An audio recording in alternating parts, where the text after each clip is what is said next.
Gold trusted gold buyers మీరు తాకట్టు పెట్టిన బంగారాన్ని విడిపించి ఈ రోజు ఉన్న మార్కెట్ ధరకు కొనబడును. ఎన్టీఆర్ సినిమాలకి ఎందుకు దూరం అయ్యారు? జూనియర్ ఎన్టీఆర్ సినిమాలకు దూరం అవడానికి కారణం అలా ఓపెన్గా అయ్యి ఉండొచ్చు.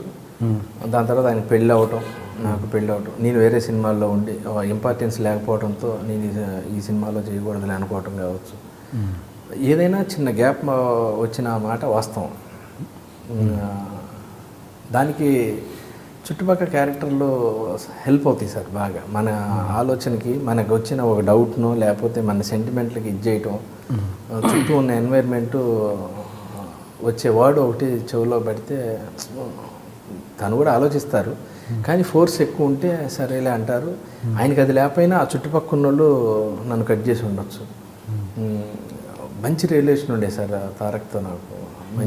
నేను ఆయన ఎలక్షన్లో ప్రచారానికి వెళ్ళినప్పుడు వాళ్ళు వేసిన ప్లాన్ అద్భుతం. ఇంత ప్రచారం, ఇంత గ్యాప్లో ఆయనకి ఎంటర్టైన్మెంట్. ఆయన రోజు మాట్లాడి రోజు ఇదే చేయకుండా ఈ ఫ్రెండ్స్ అనేవాళ్ళు ఉంటే ఒక్కొక్కళ్ళు అంటే రోజు అందరు ఉన్న ఇబ్బంది. ఫస్ట్ సెక్టార్లో రాజీవ్ ఎంటర్ అవుతాడు, దాని తర్వాత సమీర్ ఎంటర్ అవుతాడు, దాని తర్వాత రఘు ఎంటర్ అవుతాడు. రఘు మొదటి నుంచి ఉన్నాడు పాపం. ఆయనంతా చేసిన స్పీచ్ని చేసి వెబ్సైట్లో పంపించిన అందరు ఫ్రెండ్స్ అందరూ బాగా. నేను ఖమ్మం ఎంటర్ అయినప్పుడు నేను వస్తాలే అన్నా అని చెప్పి ఖమ్మంకి ఎంటర్ అయిన దగ్గర నుంచి ఖమ్మంలో అద్భుతమైన సభ జరిగింది, భారీ ఎత్తున పెద్దది. మొత్తం ఆ ప్రచారం దాంట్లో ఖమ్మం టాప్ అనమాట. ఎక్కువ మంది జనాలు, విపరీతమైన క్రౌడ్. పండగకి గ్యాప్ ఉండి బండి క్యారవాన్ ఏమో సర్వీస్ స్టేషన్ పంపించారు విజయవాడ. అందరం కార్లలో బయలుదేరాం. తారక్ గారి కారులో ఎక్కాలి, నేను ఎక్క అన్నాడు. నా నేను బ్యాగ్ తెచ్చుకున్నా, ఆ బ్యాగ్ వెనక కారులో ఉంది తెచ్చుకుంటా అంటే అది తెచ్చుకునే లోపు ఇంకొకళ్ళు ఎవరో ఎక్కారు, ఆ బండి బయలుదేరిపోయింది, ముందు వెళ్ళిపోయింది. అది మేము కొంచెం దూరం వెళ్ళిన తర్వాత ఓ బండి కింద పడి ఉంది. దిగి వెళ్తా ఉంటే ఇక్కడ ఒక పిచ్చి అతను ఉన్నాడు, బాగా డస్టీగా ఒక పిచ్చి అతను. ఆయనతో ఎవరో మాట్లాడుతున్నారు. మేము అటు వెళ్ళి ఆ బండి లాగా చూస్తే దాంట్లో తారక్ లేడు. ఎవరని చూస్తే ఆ బాగా డస్టీగా పైనుంచి కింద దాకా అసలు గుర్తుపట్టిన విధంగా తారక్ ఉన్నాడు. చూస్తే అదేంటన్నా ఎలా ఉన్నావు అంటే బ్లడ్ వస్తుంది. వెంటనే నా బ్యాగ్లో ఉన్న టవల్ చుట్టారు, మా బండిలో ఎక్కించుకున్నారు.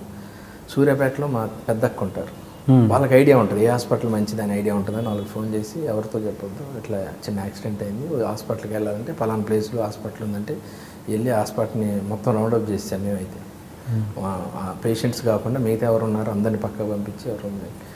తారక్ని చూడగానే ఆ డాక్టర్ చేతులు వణుకుతూ ఉన్నాయి ఈ స్టిచ్ చేసేయడానికి. వాళ్ళ బ్రదరే ఒక డాక్టర్ ఉన్నాడు, ఆయన చిన్న ఫస్ట్ ఎయిడ్ చేసి అక్కడి నుంచి హాస్పిటల్కి తీసుకొచ్చాం. డైరెక్ట్ కిమ్స్కి తీసుకొచ్చేసారు. కిమ్స్కి ఆ ప్రాసెస్లో ఒక అతను సరదాగా నవ్వుతానో లేకపోతే సెటైరిక్గాను ఒక మాట అన్నాడు అనమాట, నువ్వు అడుగు పెట్టే యాక్సిడెంట్ అయింది. నాకు కింద నుంచి మొత్తం షేక్ వచ్చింది బాడీ ఒకేసారి. కింద భూమి కదిలింది అంటారు కదా, ఏంది ఎంత మాట అనేసాడు అని నేను తిరిగి రీటర్ అవుట్ ఇచ్చాను. నేను ఉండబట్టే ప్రయాణాలతో వచ్చాడు, నేను లేకపోతే ఏమయ్యేదో అన్నాను. అలా అదేమన్నా బహుశా ఆయన దగ్గరికి వెళ్ళిందే, లేకపోతే ఇంకెవరిని ఏమన్నా చెప్పారా, ఎవరో పక్క నుంచి చిన్న. దాని తర్వాత నేను తారక్ గారిని కలిశాను, మామూలుగా మళ్ళీ లొకేషన్లో సరదాగా మాట్లాడాం. మళ్ళీ సేమ్ అదే సరసం ఉంటుంది, అదే ఫ్రెండ్షిప్ ఉంటుంది, కానీ అటాచ్మెంట్ బాండింగ్ అనేది కొంచెం తగ్గింది. ఓకే. ఇక మళ్ళీ నేను చాలాసార్లు మొన్న రామయ్య వస్తావయ్యేవారు, దాని తర్వాత కందిరీగా శ్రీనివాస్ షూటింగ్ జరిగినప్పుడు ఆ లొకేషన్లోకి వెళ్ళాను. దాని తర్వాత నాన్నకి ప్రేమతోనేమో మొత్తం అబ్రాడ్లో చేశారు. జనతా గ్యారేజ్ అప్పుడేమో నేను ఈ షూటింగ్లో ఉన్నాను. అంతే తప్పితే ఓ తెలియని చిన్న గ్యాప్ అయితే ఉంది, అది నేను క్లియర్ చేసుకుంటాను. ఎందుకంటే అతనికి నేనేంటో తెలుసు, తారక్ గారికి నేనేంటో తెలుసు, తారక్ గారి గురించి అందరికీ తెలుసు, నేనేంటి నా ఇన్నర్ ఏంటి అనేది తన క్లోజ్ స్నేహితుడైన రాజీవ్కి తెలుసు నేనేంటో. అలాంటిది ఏం లేదు, అదో జ్ఞాపకంగా అదో మాధుర్యం కోసం వచ్చిందేమో మా మధ్య, గ్యారంటీగా కలుస్తాం. అలాంటిది ఏం లేదు. మేము అంటే నేను అనేది మీరు అడిగిన దానివల్ల నేను అంటే ఏదో విడిపోయాం అనేది కాదు, చిన్న గ్యాప్ అయితే వచ్చింది, అది సర్దుకుంటాను.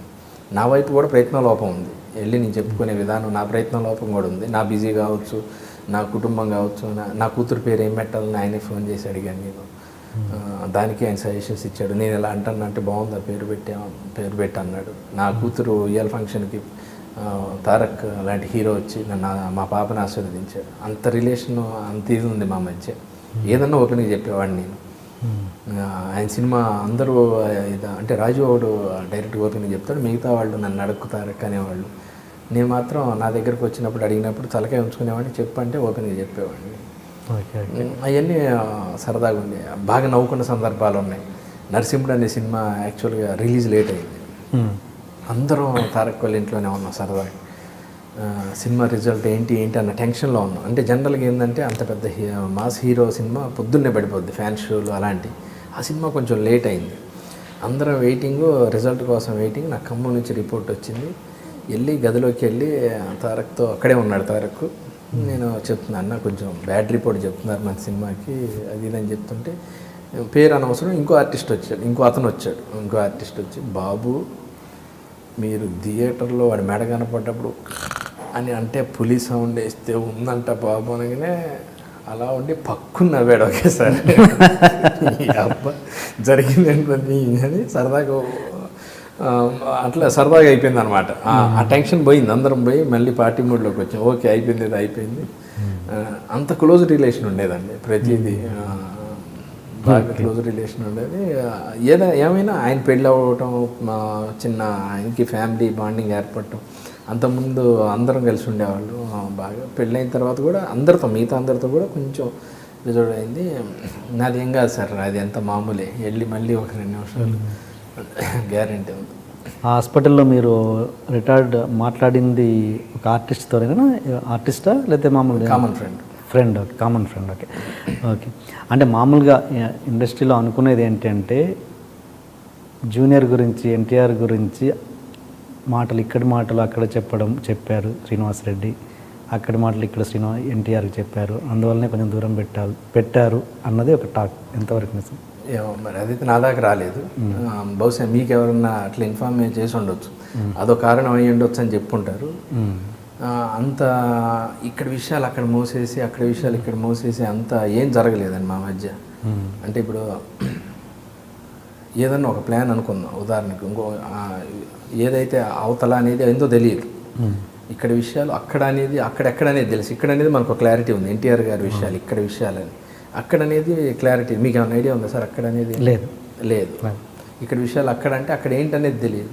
అలా తారక్ రేంజ్కి అక్కడ విషయాలకి వెళ్ళాలి. ఇక్కడ అనేది తారక్ రేంజ్ ఇదైతే దీన్ని మించి ఉండాలి అక్కడ అనేది. నాకు అంత అక్కడ ఉన్న పరిచయాలు ఏమి లేవు, మహా అంటే ఇక్కడే ఉంటాయి. ఇక్కడ విషయాలు ఇక్కడ చెప్పినంత మాత్రాన నేను పోయేది ఏం లేదు, ఇక్కడ ఒరిగేది ఏం లేదు. అది శుద్ధ తప్పు. నేను ఎప్పుడు నా కెరియర్లో కానీ, నా ఫ్యామిలీ సర్కిల్లో కానీ, నా ఫ్రెండ్ సర్కిల్లో కానీ ఏ రోజు అలా ఉండదు. ఒకవేళ మీ గురించి నాకు ఏదైనా తెలిసినా, మీ గురించి వేరే వాళ్ళు ఏదని చెప్పినా, ఆయన ఉన్న సందర్భంలో డైరెక్ట్ ఓపెన్ చేస్తా. ఆ రోజు ఇలా అన్నాడన్నా ఏంటి అన్న ప్రాబ్లం ఉందని అంత క్లియర్ చేసి అంత ఓపెన్గా ఉంటాను. కానీ ఓకే అసలు అలాంటిది ఏం లేదు. బహుశా నేను ఒకవేళ నా గురించి ఎవరన్నా ఇలా చెప్పారు, ఇలా జరిగిందని తెలిసిన వాళ్ళని అడిగేవాడిని. అసలు ఎవరు ఏంటనేది తెలియదు, ఒక అనుమానం కూడా లేదు నాకు. అసలు తారక్ గారికి నాకు మధ్య జరిగింది, చిన్న దూరం అయ్యాము, దానికి కారణం ఏంటి అనేది అసలు అర్థం కావట్లేదు నాకు. దాని నుంచి ఇదవుతుందండి అంతే. అంటే మీరు ఎప్పుడు ఎక్స్ప్లెనేషన్ ఇచ్చే ప్రయత్నం కూడా చేయలేదు? ఇంకా చేయలేదు. అంటే నేను అంటే కలిసినప్పుడు చెప్పాను, నేను మీకు ఏదన్నా రాంగ్ ఇన్ఫర్మేషన్ ఏదన్నా వస్తే నన్ను చెప్పండి అన్న, నాకు అది అని చేసి అలాంటిది ఏం లేదు, అంతేం లేదు అది ఇది అని అనేవాడు.